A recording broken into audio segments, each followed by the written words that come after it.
తీసుకొని తిని. దొండకాయ పకోడా రెడీ అయిపోయింది. 1/4 కేజీకి ఇప్పుడు నేను వేసినట్టుగా 2 స్పూన్లు శనగపిండి, 2 స్పూన్లు బీప్ పిండి, 1 స్పూను అల్లం తెల్లగడ్డ పేస్టు, కారం 1 స్పూన్ వేసాను, కారం 1 స్పూను, గరం మసాలా కారం 1 స్పూన్ వేసాను. అంతకంటే ఏం వేయలేదు.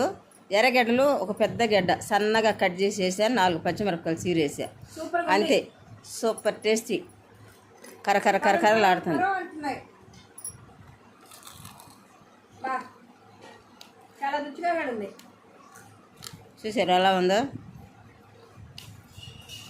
వేరుశనగకాయ పప్పులు కూడా పోసుకోవచ్చు.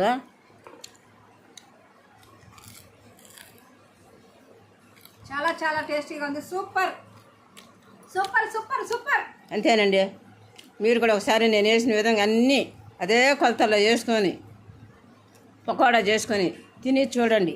నచ్చినట్లయితే లైక్ చేయండి, షేర్ చేయండి, సబ్స్క్రైబ్ చేయండి, గంట సింబల్ కొట్టండి.